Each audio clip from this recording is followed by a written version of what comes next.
It's 4:47 p.m. on a Tuesday in a lawyer's office in Mississauga. You sign your name on the last page of the mortgage documents.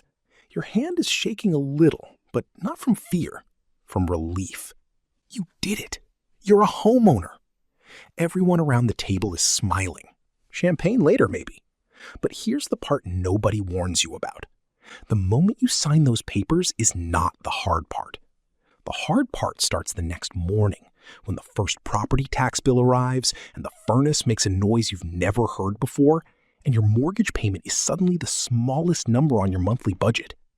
So today, we're not talking about the down payment everyone obsesses over.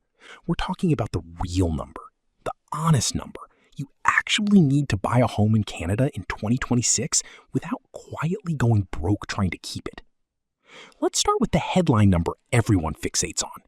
As of early 2026, the average home price in Canada sits at roughly $700,000. In Toronto and Vancouver, that climbs north of $1.1 million. In Calgary and Ottawa, you're closer to $550,000 to $650,000. In smaller cities like Moncton, Regina, or Thunder Bay, you can still find something solid under $400,000.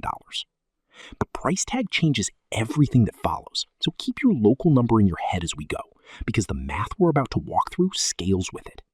Before the down payment, there's a tool almost nobody outside Canada has, and most Canadians underuse: the First Home Savings Account, the FHSA. You can contribute up to $8,000 a year, $40,000 lifetime. It grows tax-free like a TFSA, and unlike an RRSP, you never pay it back when you withdraw it for your first home. A couple using two FHSAs alongside their TFSAs can realistically shelter a six-figure down payment from tax entirely. This is the single biggest advantage a 2026 first-time buyer has that someone buying 10 years ago didn't, and it's still strangely underused, mostly because nobody explains it before the open house, only after the offer's already in. Now, the stress test. Every federally regulated lender in Canada has to qualify you not at the rate you'll actually pay, but at a higher rate, usually your contract rate plus 2% or 5.25%, whichever is greater. This exists for one reason: to stop you from buying a home you can only afford if interest rates never go up. It feels unfair when you're house hunting, watching your approved amount shrink in front of you. It is actually the single rule protecting you from the next leak, and the people who resent it today are usually the ones thanking it 5 years from now. So how much do you actually need? Let's define three very different buyers using real Canadian numbers. The first is the bare minimum buyer. This is the absolute legal floor. On a home under $500,000, you need 5% down. On the $700,000 average home, the rules step up: 5% on the first $500,000, 10% on the remainder, landing you around $45,000 down.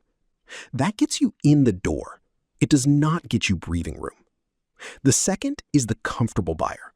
This is someone putting down 15 to 20%, avoiding mortgage default insurance entirely above the 20% line, and keeping 3 to 6 months of carrying costs sitting untouched in a savings account. On that same $700,000 home, that's $140,000 down, plus a real cushion behind it. The third is the safe buyer. This is 20% down, a mortgage payment that sits comfortably under 30% of take-home pay, and zero other major debt riding alongside it. This buyer isn't just qualified on paper. They could lose a paycheck for 2 months and still sleep at night. They've also priced in the renewal in 5 years, not just the rate they're signing today. Notice what separates these three buyers. It's never just the down payment percentage. It's the gap left over after the down payment is gone. The bare minimum buyer has $45,000 down and nothing left in the account the week after closing. The safe buyer has $140,000 down and still has 6 months of carrying costs sitting untouched. Same house, same mortgage, completely different lived experience for the next 5 years. Here's the part almost nobody calculates honestly. Your mortgage payment is not the cost of the house. It is maybe 65% of the cost of the house. On top of that payment, you've got property tax, which on our average $700,000 home runs $3,500 to $5,000 a year, depending on your city. Home insurance, another $1,200 to $1,800 a year. Utilities and heating, $2,500 to $3,500 a year, and maintenance, the one everyone forgets.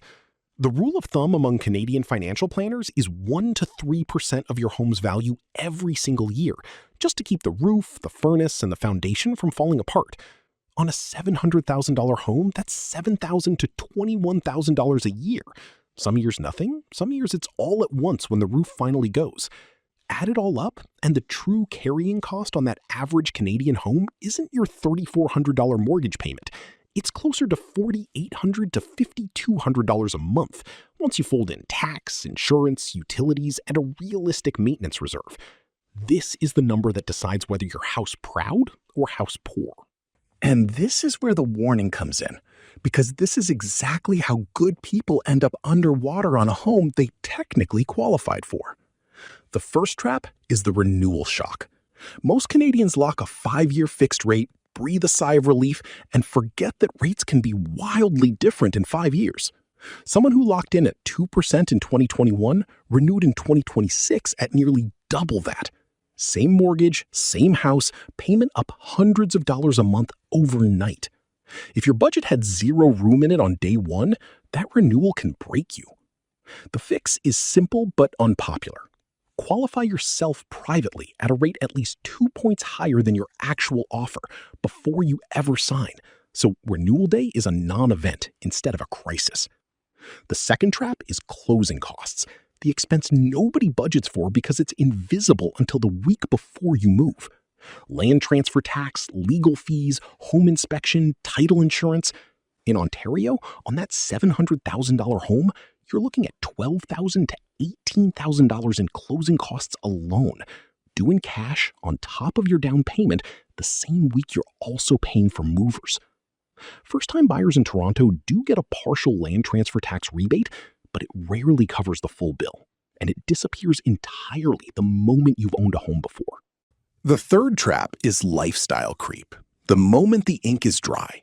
New furniture for the new space, a truck to haul it. A renovation that was supposed to wait 2 years, but somehow can't wait 2 months. This is how a perfectly affordable mortgage turns into a stressful one. Not because the house got more expensive, but because everything around it did.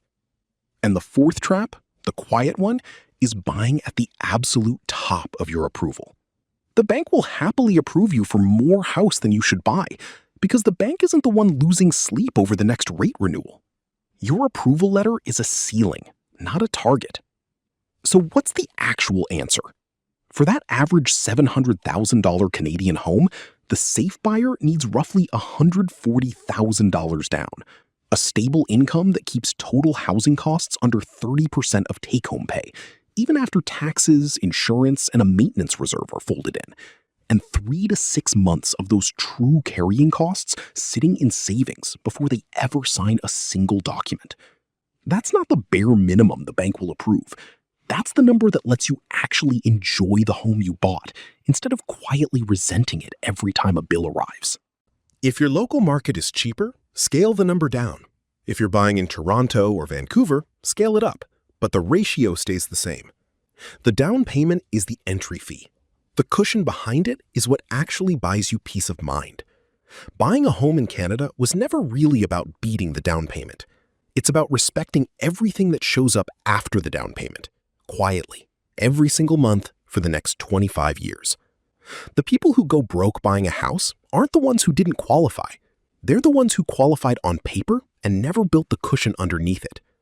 So picture that lawyer's office again, the pen in your hand, the smiles around the table. The difference between the buyer who's celebrating and the buyer who's about to struggle isn't the house they're signing for.